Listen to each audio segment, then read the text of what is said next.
자, 오늘 이게 동그라미가 좀 바뀌었죠? 어디가 바뀌었지? 여기 자연 환경이 하나 밑에 들어왔죠. 전에 제가 이렇게 우리는 이 틀 안에서 살아가요 해서 자연 환경을 배제하면 안 된다 그랬잖아요. 근데 이게 사실 자연 환경이라는 것이 여기를 다 이렇게 전체 동그라미로 감싸야 된다라는 전제 안에서 본다라고 한다면 자연 환경이 이제 밑에 깔려 있다. 그래서 요 구도만 그냥 다 떠올리면 모든 주제는 이제 다 들어가는 거예요. 그 다음에 또 하나 변화가 어디서 나타났죠?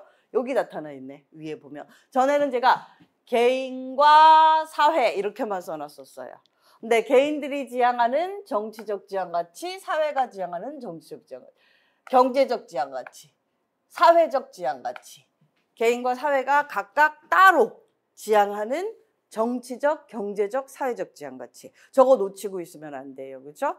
어떤 문제를 볼 때 판별을 해낼 때 지금 범주를 어디로 잡아야 되는가 그게 제일 중요하거든요. 왜냐하면 10분 동안 헛소리를 하고 나온단 말이에요. 제일 문제가 되는 게 헛소리하고 나오는 거예요. 주제 파악이 안 돼가지고. 그러니까 문제 의도나 주제 범주 파악이 안 돼서 헛소리를 하고 나오는데 교정도 안 돼. 선생님들이 저처럼 유도해주거나 막 이러질 않으신단 말이에요. 그냥 듣고 점수 매기신단 말이에요. 그러면 헛소리를 안 해야 되는 거죠. 그래서 지금 전에는 개인과 사회 딱 두 개만 있었는데 이제 여러분들 머릿속에 자유성장 사익, 평등분배 공익이라는 개념이 같이 떠올라야 돼요. 개인 하면 자유성장 사익, 사회 하면 평등분배 공익. 이제 머릿속에 같이 떠올라야 돼요. 그 다음에 근대 시기에 이쪽을 위주로 국가가 구성이 됐다. 기억하시죠? 그거 꼭 기억해야 되는 부분이고. 그 다음에 법에서 바라보는 인간의 특성. 놓치면 안 되죠. 이건 이제 이해하시죠? 본성은 이기, 이타. 그 다음에 이성은 도구적 이성, 성찰적 이성. 요거 또 놓치고 가면 안 돼요. 본성 하면 딱 이기, 이타 떠올라야 되고 이성 하면 딱 떠올라야 돼요. 도구적 이성, 성찰적 이성. 도구적 이성은 어떤 상태다? 지능. 성찰적 이성은 지혜. 요거 구분 잘 하고 있어야 되죠. 그 다음에 신체적 특성 우리 가지고 있어요. 물리적 존재, 생물학적 존재. 그 다음에 우리는 같이 살아야 돼요. 요게 법에서 상정하는 인간의 틀이죠. 요런 인간의 특성을 전제로 해서 법이 뭘 정리해 주는 거다? 우리의 자유와 권리와 책임과 의무의 관계를 균형 있게 조율해 주는. 그래서 이게 자유와 권리를 누려야 되는데 책임과 의무를 안 하면서 이것만 요구하거나 이거를 다 했는데도 이게 보장되지 않거나 하면 문제가 생기는 거예요. 그래서 사례를 분석해 보면 항상 인간에게 여기 어딘가에서 문제가 생겨요. 뭔가가. 이 둘의 관계에 불균형이 나타나 있어요. 그렇죠? 그 원인은 어디서부터 온다? 이쪽에서 다 오겠죠. 다 나머지가 서로서로 문제가 유발되면 서로서로의 관계에서 뭔가 언밸런스가 발생한 상태라고 보시면 돼요. 그렇죠? 그래서 자연 환경에서도 올 수가 있고 이 영향력을 행사하는 관계망이나 자본기술. 자본기술은 근대 이성의 산물이면서 엄청난 효율성을 가져다 줬고 근대 사회에 축이 가능하도록 한 경제적 혁명을 가능하게 한 산업혁명을 가능하게 한 구도였어요. 그렇죠? 그런데 그것이 어떤 영향력을 행사하는가 잘 이제 문제점들 양산하는 거 봐야 되고 그 다음에 관계망 안에서 여러분들이 기억해야 될 구도는 국제와 국내 그 다음에 공사 공적관계 사적관계 요렇게 이해하고 있어야 돼요. 그렇죠? 그 다음에 이제 이 모든 것을 조율하게 하는 가능성이 규범의 범주를 통해 나오게 되므로 우리는 뭐뭐를 각각 알고 있어야 된다. 관습 도덕법의 각각의 특징, 각각의 장단점, 얘네들의 상호 유기성 이게 전제돼야 돼요. 문제를 바라볼 때. 그렇죠?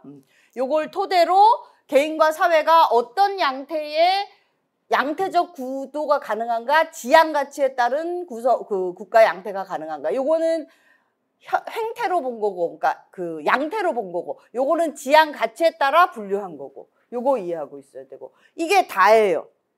요것만 이해하고 있으면 논제 보고 나서 헛소리하고 나오는 문제는 없어져요. 여러분들이 마주하는 모든 문제는 이 동그라미와 이 두 막대를 잘 판단해서 뭘 지금 요구하는 거고 어디에서 문제가 생겼고 뭘 물어보는 것인가 뭘 물어보시는가의 핵심은 어디서 잡아내야 돼요? 규범을 범주로 판단. 그렇죠? 그거를 놓치지 않아야 돼요. 자, 주제에 대한 요 틀이 이해돼야 된다. 그 다음에 또 하나. 사고 과정 계단을 또 여러분들이 이해하고 있어야 되죠? 이거 너무 물기가 많은데. 오늘부터는 이 얘기를 왜 하고 들어가냐. 오늘부터는 제가 문제에 대한 설명을 안 하고 그냥 바로 문제로 들어갈 것이기 때문에. 그 다음에 우리가 또 하나 꼭 기억해야 되는 게 계단 5개. 자, 요약시키거나 비교시키거나 평가시켜요. 여러분들에게. 제시문이 어려울 경우에. 그렇죠? 그 다음에 장단 따져서 여러분들의 입장을 구축하기 전에 장단 따지는 구도 나와요. 그렇죠? 그 다음에 강화 약화, 그 자체로 강화 약화할 수 있는 근거들 찾아내기. 그 다음에 내 논리 구축, 반박 재반박, 그 다음에 결론 응용. 그렇죠? 그러면 지금 제가 여러분들 문제 보시면 주제 파악해야 돼요. 두 번째 논리 계단 5개 활용해야 돼요. 한 가지 더 오늘 설명드릴게요. 원리 텍스트와 사례 텍스트를 구분하셔야 돼요. 이게 무슨 얘기냐? 오늘 문제부터는 이제 요것도 계속 살펴보셔야 돼요. 여러분들에게 주어지는 가능성은 원리 텍스트가 하나 주어지고 사례가 주어지는 경우. 그러면 이 사례를 뭐 이걸로 판단해봐라. 이거에서 어떻게 부합하느냐, 부합하지 않느냐, 뭐 여기에 따르면 어떻게 되겠냐, 이런 거 물어보는 거예요. 그 다음에 이게 2개씩 나올 수 있어요. 원리 2개, 사례 2개. 난이도 더 올라가겠죠? 같은 패턴이지만 그러면 짝이 이런 식으로 이어지게 돼요. 똑같은 패턴이지만 짝이 지어지고 종류가 2개니까 난이도가 올라가는 구도가 나오죠. 그 다음 가능성이 뭐가 있을까요? 잘 보세요. 원리만 나올 때. 원리만 나오는데 원리만 하나가 나올 때. 제시문 기다랗게. 우리 그때 그 문제 있었죠. 아, 걔는 2개가 들어가 있었는데 예를 들어서 녹색 황금 같은 그런 문제들이 길게 혼자 들어가 있는 케이스. 그렇죠? 그 다음에 원리가 2개. 2개 나올 때는 어떨 가능성이 높아요? 서로 상반된 입장일 가능성. 그 다음에 3개까지 나오죠. 하나 더 나와요. 원리만 3개 쭈루룩. 되게 어려워요. 이런 애들은 뭐 좋아요, 뭐 싫어요, 뭐 일견 좋고 일견 싫어요. 이런 구도로 나오겠죠. 그러고 원리만 나올 때는 항상 선생님들이 문제 안 나왔더라도 여러분들에게 사례를 질문하거나 아니면 선생님들이 사례를 가지고 설명하라고요. 사례를 여러분들이 찾아내야 돼요. 그래서 어떻게 생각해야 돼요? 사례에 있는 문제가 진짜 고맙다 이렇게 생각하셔야 돼요. 사례를 여러분들 보고 찾으라고 하면 더 황당해지는 거예요. 짧은 시간에 생각이 안 나기 때문에. 그렇죠? 자, 요렇게. 그 다음에 나올 수 있는 가능성은 뭐밖에 없을까요? 사례만 나오는 거. 사례 하나. 쉬운 문제. 사례 둘. 뭐 상반되거나 아니면 공통점 찾기 뭐 이런 것들. 그 다음에 사례 3개. 요거는 일단 빼자. 얘네 사례들의 관계가 어떻게 나올지는 문제마다 다르기 때문에.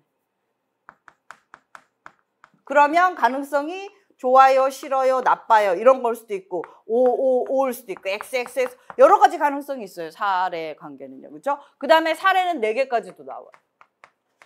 그래서 짝 지어보라. 뭐 얘랑 얘짝 얘랑 얘짝 이런 식으로도 나올 수가 있어요. 그래서 사례는 4개까지. 근데 원리는 4개까지 나오기가 좀 쉽지 않아요. 분량상, 시간상. 그래서 세 번째로는 여러분들이 문제를 받자마자 어디에 주목해야 된다? 원리인가 사례인가의 조합이 어떻게 되어 있는가? 오늘 문제부터 요거 연습 들어갈 거예요. 그렇죠? 그래서 여러분들이 판단을 해줘야 돼요. 그러므로 문제를 보면 빨리 주제 범주를 파악을 한다. 자다 깨더라도 머릿속에 이게 그려져야 되고 그 다음에 아까 좀 전에 봤던 논리의 계단에서 문제가 몇 번째 계단을 질문하는가 봐야 되고 그 다음에 원리와 사례의 조합이 지금 어떻게 돼 있나 봐야 되고 그거 딱 판단하면 그거 판단하는데 한 1, 2분 소요하면서 윤곽 잡아야 돼요. 그래야 헛소리 안 한다. 헛소리 하는 게 제일 큰 문제예요. 그렇죠? 그 부분을 염두에 두고 오늘 바로 이제 시작을 해보도록 할 거예요. 오늘 두 문항을 준비를 해봤는데요. 일단은 우리 발표자 좀 이따 정하기로 하고 1번 문제는 12분 아무 얘기도 안 할 거고 여러분들이 풀어봐야 돼요. 12분을 드릴 거고 시간 모자라면 1분 더 드리도록 할 거예요. 이거 굉장히 중요한 문제예요. 한번 12분간 준비해 보도록 하겠습니다. 자, 시작해 보자요. 자, 이 문제는 이제 아이디어 차원의 답을 하면 될까 안 될까? 아이디어 차원의